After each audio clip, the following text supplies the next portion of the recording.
ஓம் சக்தி தாயே போற்றி. நீ நல்லது நினைத்தால் இந்த தாயின் ஆசீர்வாதத்தில் உனக்கு நல்லது மட்டுமே நடக்கும். என் அன்பு பிள்ளையே, இன்று இந்த நிமிடம் இந்த அம்மாவின் வாக்கினை கேட்கும் பொழுது உன் கர்ம வினைகள் அத்தனையும் நிச்சயமாக உன்னை விட்டு விலகிவிடும் என்பதில் எந்த ஒரு மாற்று கருத்துமே கிடையாது. என் தங்கமே, இன்று உன் அம்மா உன்னிடத்தில் சொல்ல வந்திருக்கின்ற இந்த செய்தியானது மிக மிக முக்கியமான செய்தி. இன்று உன்னுடைய வாழ்க்கையில் நீ மிகவும் அதிகமாக தெரிந்து கொள்ள வேண்டிய ஒரு செய்தியாகும்.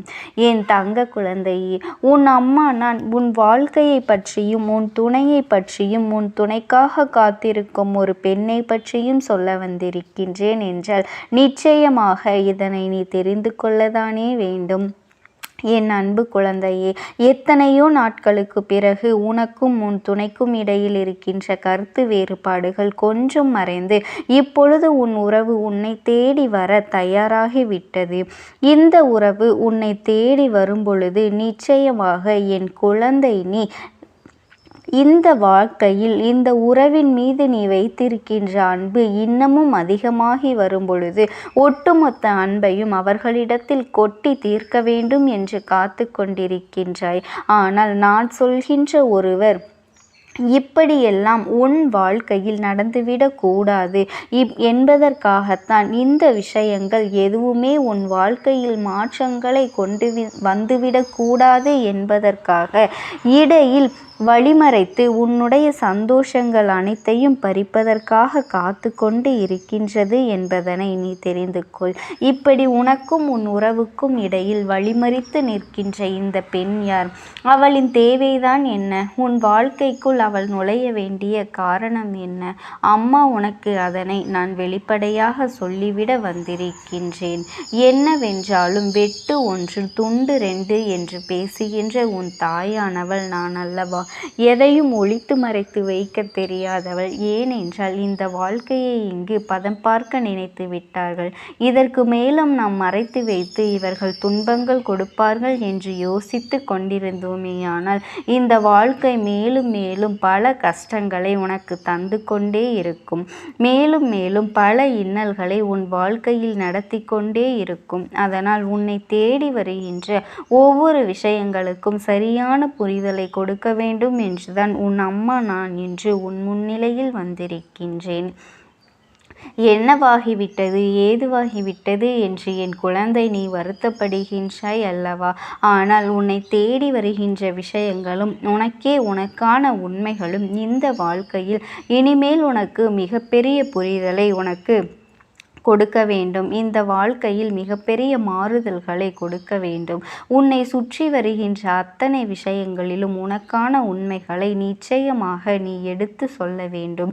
இதையெல்லாம் இந்த அம்மா உனக்கு எடுத்து சொல்ல வந்திருக்கும் பொழுது என்னையே உன்னிடத்தில் பேச விடாமல் தீய சக்திகள் தடுத்து நிறுத்தத்தான் முயற்சி செய்கின்றது. எங்கே உனக்கு இந்த அம்மா நல்ல விஷயத்தை சொல்லி உன்னை நல்வழிப்படுத்தி விடுவாளோ, வாழ்க்கையில் தீமைகள் எல்லாம் சேர்ந்து நடத்துகின்ற விஷயங்கள் உன் கண் முன்னால் கொண்டு வந்து நிறுத்தி விடுவாளோ என்று சொல்லி இங்கே தீமையின் ஆட்டம் அதிகரிக்க தொடங்கி இருக்கின்றது.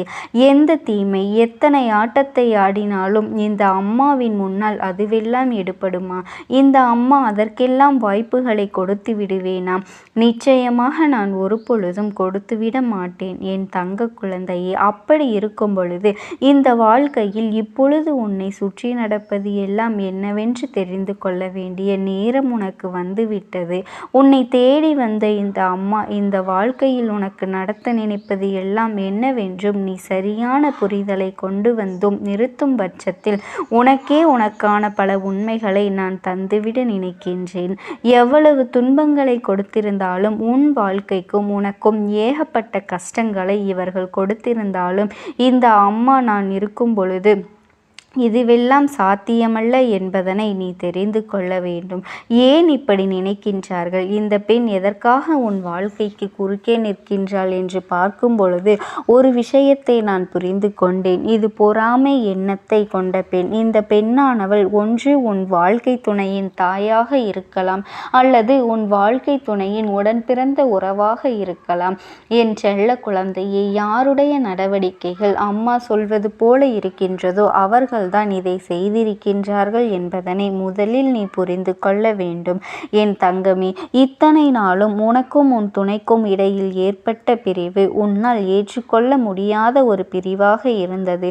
நீ நினைத்து நினைத்து பார்த்து மிகுந்த வேதனைப்பட்டு கொண்டிருந்தாய். மிகுந்த துன்பங்களை நீ அனுபவித்து கொண்டிருந்தாய். எதுவானாலும் இந்த வாழ்க்கையில் நமக்கு நடக்கக்கூடிய உண்மைகளை எல்லாம் நாம் சரியாக உணர்ந்து கொள்ள முடியாதபடிக்கு என் பிள்ளை நீ ஏகப்பட்ட கஷ்டங்களோடும் கண்ணீரோடும் கவலையோடும் இருந்து கொண்டிருந்தாய். அப்படி இருக்கும் பொழுது உனக்கு நடப்பதை எல்லாம் உன்னால் சரியாக புரிந்து கொள்ள முடியவில்லை. நம் துணைதானே, நம் வாழ்க்கை தானே, அவர்கள் மட்டும்தானே எல்லாம். அப்படி இருக்கும் பொழுது அவர்கள் நமக்கு இப்படி ஒரு துன்பத்தை கொடுக்கலாமா என்று சொல்லி என் குழந்தை நீ மிகுந்த வேதனைப்பட்டு நின்று கொண்டிருந்தாய் அல்லவா? உன்னை தேடி வரும் பொழுது நான் உன் முன்னால் ஒரு விஷயத்தை நடத்தும் பொழுதும் இதையெல்லாம் நாம் என்னவென்று தெரிந்து கொள்ள வேண்டும். என் தங்க குழந்தையே, இந்த அம்மா வாழ்க்கையில் உனக்கு என்ன நடத்துகின்றாள் என்பதனை நிச்சயமாக நீ உணர்ந்து கொள்ள வேண்டும். உன்னை தேடி வந்தும் நான் உனக்கு கொடுக்கும் பொழுது இதையெல்லாம் நீ சரியான புரிதலிலும் சரியான தெரிவோடும் அறிந்து கொள்ளும் பொழுதுதான் இந்த பெண்களினுடைய சூழ்ச்சிகளானது உனக்கு காரணம் தெரியும். உனக்கும் உன் துணைக்கும் இடையில் அந்யோன்யம் அதிகமாகத்தான் இருக்கின்றது. இருவருக்கும் இடையில் எத்தனை பிரச்சனைகள் வந்தாலும் அதை தீர்த்துவிடக்கூடிய நிலையில்தான் நீ இருந்து கொண்டிருக்கின்றாய். இருந்தாலும் ஆனாலும் என்ன செய்ய முடியும்? இது போன்ற பெண்கள் உள்ளே நுழைந்து அங்கே கலகத்தை மூட்டும் பொழுது எந்த பக்கம் சாய்வது என்று தெரியாமல், யார் பேச்சினை கேட்பது என்று புரியாமல் ஐயோ என்று விலகி சென்றவர்கள்தான் உன் துணை. இப்படி ஒரு வாழ்க்கையை வேண்டாம் என்று நினைக்கின்ற அளவிற்கு இவர்களின் ஆட்டம் அதிகரித்து விட்டது. என் குழந்தையை, பொதுவாகவே நாம் சந்தோஷமாக இருக்கின்றோமா இல்லையா? நம்மை சார்ந்தவர்கள் சந்தோஷமாக இருக்கின்றார்களா? அவர்களுக்கு கிடைத்த வாழ்க்கை நிம்மதியாக வாழ வேண்டும் என்று நினைப்பதுதான் நல்ல உறவாக இருக்க முடியும். ஆனால் அதையெல்லாம் தாண்டி இவர்களுக்கு நல்லது நடக்கக்கூடாது என்று நினைக்கின்றார்கள். உன் துணையோடு நீ சந்தோஷமாக இருக்கக்கூடாது என்று நினைக்கின்றார்கள் என்றால் இவர்கள் நல்ல மனிதர்களே இல்லை என்பதுதானே பொருள். இவர்களின் எண்ணங்கள் எப்படி இருக்கின்றது என்றால், நம் துணையோடு வாழவிடாமல் இவர்கள் செய்கின்றார்கள் என்றால் அந்த இடத்திலேயே எதிர்த்து கேள்வி கேட்க ஒரு முறை துணிந்து விட்டால் அடுத்த முறை உன் வாழ்க்கையை பற்றி பேசுவதற்கு இவர்கள் யோசிப்பார்கள். ஆனால் நீ கொடுத்த இடம்தான் இப்படி ஒரு நிலையை உருவாக்கி இருக்கின்றது. அன்று இவர்கள் சொன்ன ஒரு செயலை நான் அப்படியே சொல்லட்டுமா? இது நடக்கவில்லை என்று உன்னால் ஒரு பொழுதும் சொல்லிவிட முடியாது. இப்படி ஒரு செயல் நடந்த பிறகு உன் துணையின் மீது நம்பிக்கை இல்லாமல் அவர்களிடம் நாம் மனவேதனை படுகின்றோம் என்றால் அது நிச்சயமாகவே துணையினுடைய தவறுதானே, வேறு எதுவும் கிடையாது. என்ன நடந்தது தெரியுமா? உனக்கும் உன் துணைக்கும் இடையில் ஏற்பட்ட ஒரு சிறு சிறு வாக்குவாதங்கள் பிரச்சனைகளாக இருந்ததல்லவா? அந்த பிரச்சனை அப்படியே முடிந்திருக்க வேண்டியது. ஆனால் அந்த பெண் அருகில் இருந்து இதை வேடிக்கை பார்த்து கொண்டிருந்ததனால் சற்று உனக்கு கோபம் அதிகமாகி அந்த இடத்தை விட்டு நீ வெளியேறி விட்டாய். உடனே அந்த பெண் உன் துணையிடம் சொன்ன வார்த்தை என்ன தெரியுமா? பார்த்தாயா இவள் எப்படியெல்லாம் செய்கின்றாள் என்று பார்த்தாயா? இன்னுமா இவர்களை வைத்து நீ வேடிக்கை பார்த்து கொண்டிருக்கின்றாய் என்ற ஒரு கேள்வியை அந்த பெண் கேட்டிருக்கின்றாள். அந்த நேரத்தில் உன் துணை சொன்ன பதில் என்னவாக இருக்க வேண்டும் தெரியுமா? எனக்கு தெரியும், என் வாழ்க்கை துணையை பார்த்து கொள்ள எனக்கு தெரியும், நீ உன் வேலையை பார்த்து கொண்டு செல் என்று சொல்லியிருந்தால் அவர் உண்மையாகவே உன் அன்பிற்கும் தகுதியானவர். அதையெல்லாம் தாண்டி அந்த பெண் சொல்லும் பொழுது இவர் தலையாட்டி கொண்டு, ஆமாம், நீ சொல்வது சரிதான், இவர்களுக்கு சற்று திமிரு அதிகம்தான் என்பது போல பேசியிருப்பார்களேயானால் அவர்கள் சொல்வது சரி. இவர்கள் தலையாட்டி இருப்பார்களேயானால் நிச்சயமாக என் குழந்தையே, இந்த இடத்தில் நீ புரிந்து கொள், இந்த வாழ்க்கை துணையை பற்றி நீ சற்று யோசிக்கத்தான் வேண்டும். ஏனென்றால் வாழ்க்கை இன்றோடு முடிந்து விடுவது கிடையாது. காலம் முழுவதும் இந்த பயணத்தை இவர்களோடு நீ தொடர வேண்டி இருக்கின்றது அல்லவா? காலம் முழுவதும் இவர்களோடு நீ கடந்து செல்ல வேண்டி இருக்கின்றது அல்லவா? அப்படி இருக்கும் பொழுது என் குழந்தை, இதையெல்லாம் நீ உணர்ந்து கொண்டு உன் வாழ்க்கைக்கு தருகின்ற விஷயங்களை எல்லாம் என்னவென்று நீ புரிந்து, நிச்சயமாக என் குழந்தை நீ இதை உணர வேண்டும். என் தங்க குழந்தையை, இதை நீ உணர்ந்து கொண்டாயானால் உன் வாழ்க்கை நிச்சயமாக மகிழ்ச்சியாக இருக்கும். இந்த தாயானவளினுடைய அன்பும் ஆசீர்வாதங்களும் உனக்கு என்றென்றைக்கும் முழுமையாக கிடைத்து கொண்டேதான் இருக்கும். ஓம் சக்தி.